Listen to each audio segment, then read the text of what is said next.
pouco adiante nós vamos entender que o budismo ele vai se oferecendo por camadas também, porque as coisas são difíceis. Então nós temos primeiro o aspecto grosseiro, depois temos o aspecto sutil, depois temos o aspecto secreto. São, assim, eu começo a olhar o mundo interno de uma forma mais simples, depois de uma forma mais profunda, e depois de uma forma mais profunda. E é necessário que a gente olhe esse mundo interno. Se a gente não olhar o mundo interno, é como se tivesse uma obscuridade mental que vai limitar tudo que a gente possa pensar. É como se tivesse um torpor da mente. Isso é descrito como avidya, tem mais esses nomes, que a gente não conhece. Por quê? Porque a gente não tem muito essa noção. Então no budismo a gente vai descrever a avidya quando a nossa mente opera inconsciente dos pressupostos todos que estão operando. Esses pressupostos eles operam sem que a gente veja, mas eles operam, eles produzem resultado. E a gente aprende a ver. Então aí surge vidya, que é a capacidade de ver. Então isso em palavras super importantes em sânscrito e em tibetano, porque essas palavras vão terminar virando neologismos, né? Uma vez que a gente não encontra essas palavras em língua portuguesa, porque é como se ninguém tivesse pensado sobre isso ainda. Então a gente não tem as palavras. Isso conecta diretamente com a linguagem, né? Aí nós vamos pensar o que a linguagem permite. A linguagem vai expressar os nossos pensamentos, nós não temos como ultrapassar isso. Daí a importância da linguagem, super importante. Então essa área é de grande importância. É um desafio ainda, porque quando nós vamos traduzindo os textos, nós vamos trazendo a nossa própria linguagem como se ela pudesse explicar tudo.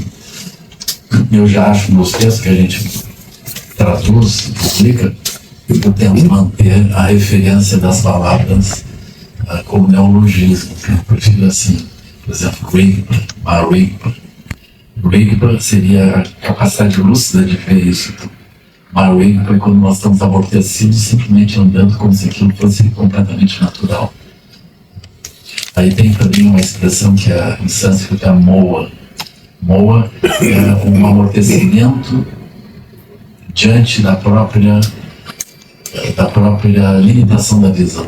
É como se nós estivéssemos sonolentos, andando num mundo que a gente não está vendo direito. Então, um dos aspectos, por exemplo, dos aspectos centrais do budismo é acolher a pessoa onde ela está. Eu acho isso muito compassivo. Por quê? Porque se a gente tiver que dizer para as pessoas, você aí do lugar onde você está, você não tem como estar. Aí você vai ter que fazer uma outra coisa para poder chegar em mim. Para o Buda parece muito mais fácil ele flexibilizar, chegar na linguagem da pessoa, no mundo da pessoa, e dali ele andar, do que esperar que a pessoa seja capaz de transformar os seus mundos para chegar em algum lugar. Isso tudo converge para o Sutra do Lótus. Sutra do Lótus, o Buda, ele, com a mente livre, ele vê aquilo que é chamado da grande assembleia, ele vê os múltiplos mundos de seres, porque os seres vivem em diferentes mundos. Por exemplo, o mundo humano tem muitos mundos humanos, com realidades referenciais, emoções, sensação de vitória e derrota, sensação de infinito, sensação de morte, universos que parecem últimos. Todos esses mundos têm sóis, têm luas, têm oceanos. E quando a gente diz isso, tem sol, lua, oceano, espaço, não há nada que a gente possa considerar concreto como sol, lua, espaço, infinito, que não seja também um aspecto interno da mente. Então a gente começa a olhar os seres, todos eles têm um espaço, que é a natureza livre da mente. Está lá. Então dentro de qualquer mundo livre, qualquer mundo preso, limitado, tem uma sensação de infinito. Em todo mundo condicionado tem sempre um sol, que é como se fosse um gerador da energia que movimenta a pessoa. A gente pode ter o sol no aspecto econômico, no emprego, na família, e diferentes sóis, mas se aquilo não brilhar, nós não conseguimos nos movimentar. Assim, então nós vamos encontrando isso. Todos os universos têm regiões que a gente não entende totalmente. Não tem como pensar isso. Por quê? Porque nós estamos olhando sobre uma cognição particular das coisas. Nossa cognição particular dá conta de alguma coisa e não de outras. Então nós temos sempre lugares que a gente não consegue penetrar, que são lugares, são incógnitas, são regiões que a gente vai dizer, bom, isso aí eu não entendo, eu acho que no futuro eu entendo, mas hoje eu não entendo. Então todos esses mundos têm isso.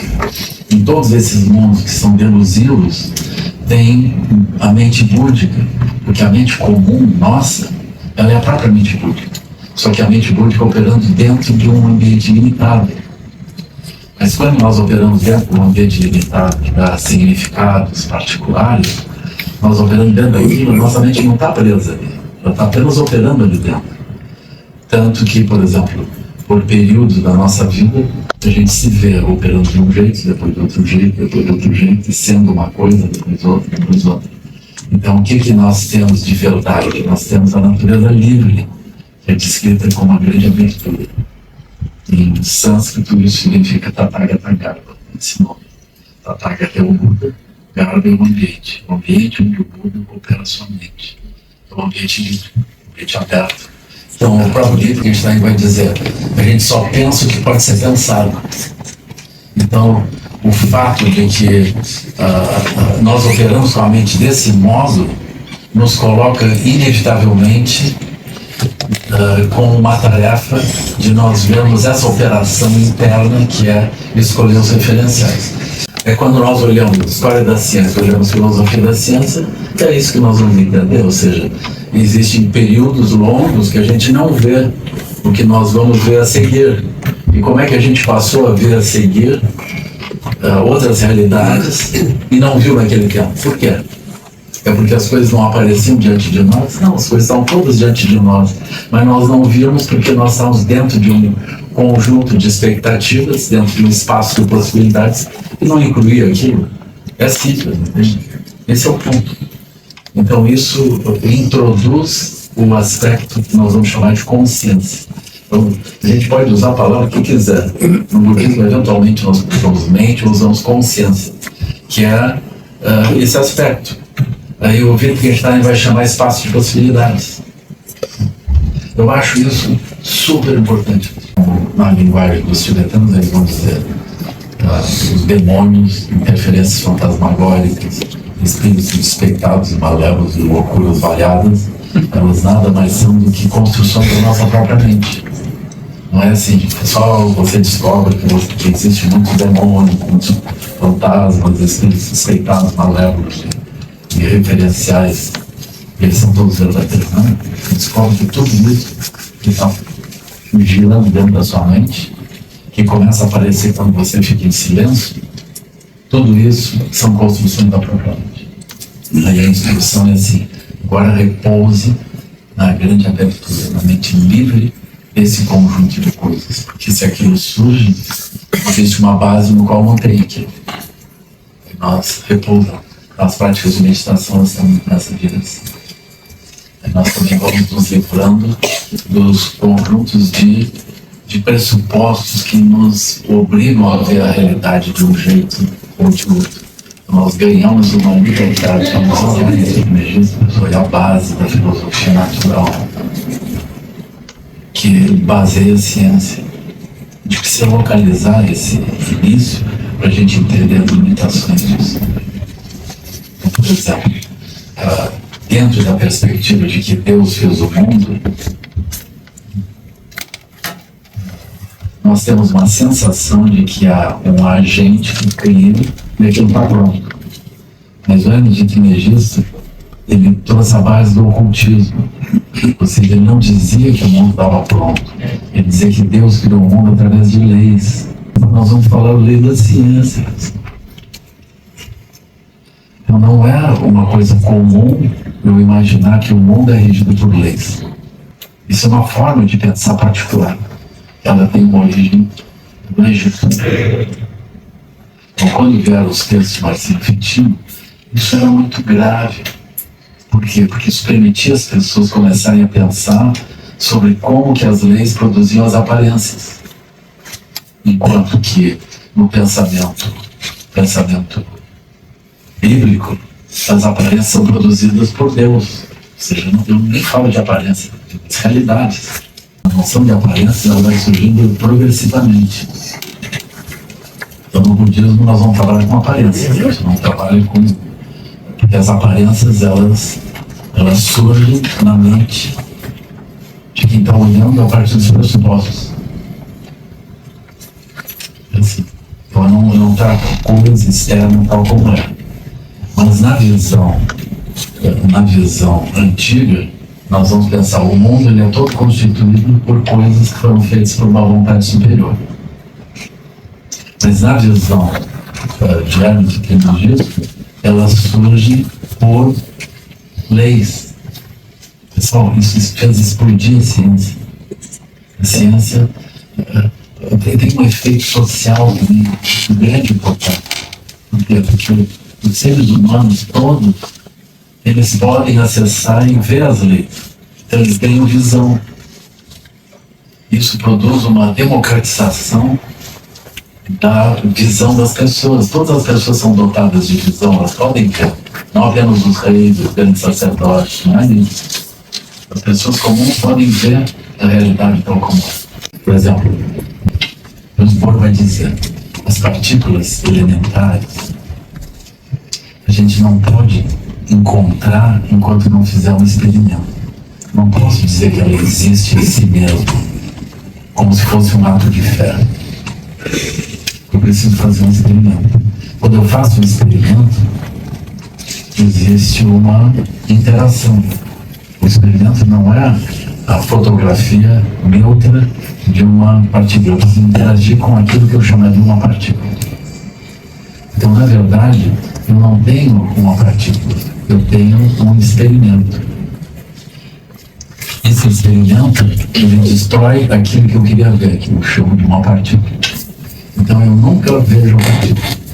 Eu vejo um experimento e, a partir disso, eu crio a noção da partícula que originou aquele experimento junto com o outro. Isso é uma construção da mente. Aí quando nós começamos a olhar as partículas, depois nós vamos encontrar, pessoal, espantosamente, que as partículas se comportam como ondas. Vejam isso, o que é isso? O que é a sexta consciência, que é o que nós chamamos de mente que raciocina. Chamada sexta consciência. Você se imagina assim diante de um tabuleiro, voltando de xadrez. A sexta consciência pensa nas jogadas. Aí existe uma consciência luminosa, ela está operando, e a gente não percebe. Como é que a consciência luminosa opera? A consciência luminosa faz com que o peão seja peão, a coisa seja isso seja cavalo, seja cavalo, a rei seja rei, e o tabuleiro seja um tabuleiro, e eu seja um jogador e o outro seja um jogador, e as regras do jogo sejam a regra do jogo. Por exemplo, não há nenhuma operação do jogo que conteste a regra do jogo. Não tem nenhuma operação do jogo que diga que peão não é peão, bispo não é bispo. Mas tudo isso é uma construção mental. Só que essa construção mental, ela também não é uma construção mental lógica. Ela é uma construção que a gente vai chamar de luminosa. Então existe a operação mental luminosa, que precisa entender isso. Ela é a base de tudo. Por exemplo, aqui tem muitas paredes e muitos fios e muito concreto. E a gente vai chamar de universidade. E nós estamos aqui dentro desses prédios. Mas esses aqui não são prédios, eu não fico olhando parede. Eu fico olhando o aspecto sutil disso. Do mesmo modo, quando eu olho para um tabuleiro, eu não penso, isso é torre ou não é torre? Isso é peão ou não é peão? Não, estou vendo é um pedaço de madeira. Como peão? Eu não penso isso. Eu simplesmente opero. Quando nós caminhamos nos corredores da universidade, nós estamos dentro de um tabuleiro de jogo. E nós somos uma identidade se movimentando dentro de um tabuleiro de jogo. Se eu entendo isso, eu tenho mais liberdade diante disso. Se eu não entendo, eu simplesmente sou o jogador que joga ali dentro. Então, nas bolhas de realidade todas, existe uma operação mental luminosa que constrói aquele ambiente, constrói as identidades, os significados todos. Isso é super importante em vários níveis. Dentro do mundo psicológico, os nossos demônios, os nossos sustos, os nossos medos, todos eles vêm, como também os sustos, os medos dentro do jogo do tabuleiro. Tudo bom. Se a gente quisesse ilustrar esse aspecto, A gente precisa entender como dentro da qual nós surgimos e surgimos como identidades e temos os referenciais nos quais nós vamos atuar. Mas nós não somos aquilo. Aquilo é uma expressão de uma liberdade que nos permite construir. Como é que a gente sabe disso? Quando a gente era bebê, a gente funcionava de um jeito. Quando a gente está, para as crianças, 1 ano na escola é um universo. Um tempo muito longo. Nós temos muitas vidas dentro da vida. Como é que essas vidas se estabelecem? Se estabelecem por referenciais luminosos. Eu crio aquilo, mas não penso mais sobre aquilo, eu simplesmente opero. Então nós precisamos entender que existe a operação luminosa. Se eu não entender isso, eu estou com um problema. Eu vou chamar de avidya, incapacidade de reconhecer a realidade da comunidade. Porque eu estou simplesmente jogando dentro do tabuleiro. Eu acho que seria maravilhoso se nós, nessa geração, nós pudéssemos introduzir a noção da luminosidade da mente como uma forma de operar a mente. Porque é assim. Como é que nós vamos viver uma geração inteira, ou gerações sucessivas, sem nos dar conta que existe a operação mental da luminosidade, sem que ela está operando o tempo todo? Eu opero de modo aleatório, inconsciente, e posso ficar preso dentro das construções. Todo mundo conhece alguém que ficou preso dentro de uma história, e tu não consegue tirar a pessoa dentro daquilo. Aí tu treina a mente dele para sair dali. Ele não começa a treinar, ele não sai, porque ele vê o mundo de um certo modo. Então ele vai dizer, não, o mundo é assim. Não quero que ninguém me force a pensar de outro modo. Não, o mundo é assim. Mas a pessoa está construindo aqui. Aí tem um dia que a pessoa se liberta daqui. Como é que a gente pode ajudar isso a acontecer? Pessoal, isso é a sexta consciência. Só que a luminosidade, ela opera por dentro dos olhos. Essa é a razão pela qual nós olhamos tudo de um modo que nos aprisiona e a gente não vê. A gente pensa que a liberdade é o pensar de um outro jeito. E a liberdade é o escapar dos espaços de possibilidades que foram criados luminosamente. E são respaldados por olhos, ouvidos, nariz limitado. Pessoal, olhos, ouvidos, nariz limitados são traidores, são infiltrados. Se nós trocarmos de bolha, a nossa mente começa a operar de outro modo. Nós trocarmos de referencial, ela começa a operar de outro modo. O que é a bolha do referencial? É a oitava consciência. Então toda identidade, ela está geminada na oitava consciência, que também é luminosa. Por exemplo, nós estamos aqui dentro da universidade, isso é a oitava consciência. Então eu me movo como uma identidade aqui dentro.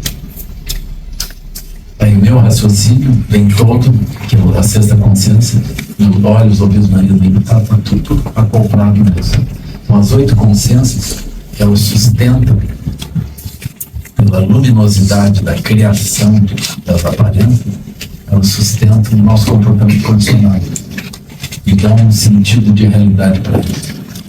E os cientistas presos à filosofia natural, aqueles que estão presos à filosofia natural, acreditam que isso é a realidade. E eles operam com a mente lógica como um computador que ganha o jogo. Quem segue meditando por um longo tempo, depois tem uma outra experiência que é muito interessante, que a pessoa consegue encontrar demônios que não são dela. Isso é muito interessante. Porque a pessoa diz, não, isso não é comigo. Porque tem uma parte das coisas que a pessoa diz, não, eu fiz coisas assim, então eu tenho isso. Aí tem uma etapa toda assim, mas daqui a pouco eu digo, não, mas para aí, isso eu não fiz. Eu olho, não, na minha vida inteira eu não passei por nada parecido. Porque qualquer estrutura de pensamento ela é construída. Eu vejo como é que ela é a gênese dela, eu vejo a limitação daquilo. Então a grande abertura, ela domina o que é chamado samsara, que é o mundo convencional das coisas, e domina também o nirvana, que é o lugar lúcido de onde a gente olha. Então a grande abertura está além do lugar lúcido de onde a gente olha. Aí já não tem uma identidade. Então, a meditação ela vai cumprir isso. Eu tenho algumas restrições em relação à psicologia, no sentido de que quando a gente começa a olhar as coisas que aconteceram para trás, talvez a gente esteja entrando na bolha de novo. E se a gente começa a valorizar muito o que aconteceu como explicação do que está acontecendo, eu estou ligado à causalidade, mas eu perco a capacidade de ver o aspecto luminoso. O aspecto luminoso é assim, eu posso construir aquilo, mas eu posso não construir. Então a grande abertura é assim, eu construí tudo aquilo no passado, mas eu não precisava ter construído, podia ter construído outra coisa. Aí eu seria também diferente. Então, o processo psicanalítico, assim, ele deveria convergir para a liberdade, não para a sensação de que eu estou condicionado a uma série de coisas, porque essas coisas aconteceram, então elas explicam tudo, então eu estou na situação que eu estou atual. Mas ela deveria convergir para um tipo de liberdade. Então nós vamos olhando o que aconteceu no passado para dizer que construir daquele jeito a realidade, mas eu sou a grande abertura, eu podia ter construído de outro jeito. E agora, em função de tudo aquilo que já aconteceu, eu posso fazer o pacote de volta e dizer, ok, eu não quero partir desse pacote, eu quero partir da natureza livre e vou me construir de outro jeito. Então isso seria o final do processo psicanalítico. Né? Eu acho útil a gente localizar um pouco essas coisas, mas rapidamente colocando aquilo dentro de um recipiente e considerando que aqui não é o relevante. O relevante é que havia uma abertura que eu utilizei para construir aquilo. Mas eu não estou preso. Nós partimos da liberdade. A gente não parte, por exemplo, a gente evita a crítica. Porque a crítica, ela solidifica os referenciais anteriores. Então tudo bem, aí pode criticar, tá? Não vai criticando, eu vou ficar só lá. Criticando. Toda a crítica vem dentro de uma bolha. A gente faz um pacotão daquela bolha de novo, isso aqui não interessa. Nós vamos adiante, então como é que a gente pode fazer melhor? Todas as críticas, todos os elogios, todas as coisas, todo aquele mundo, eu localizo ele. Mas aí eu volto para a grande liberdade. Essa coisa horrível. Tudo bem, a gente se engana, a gente faz coisas absurdas, então vamos fazer uma outra coisa.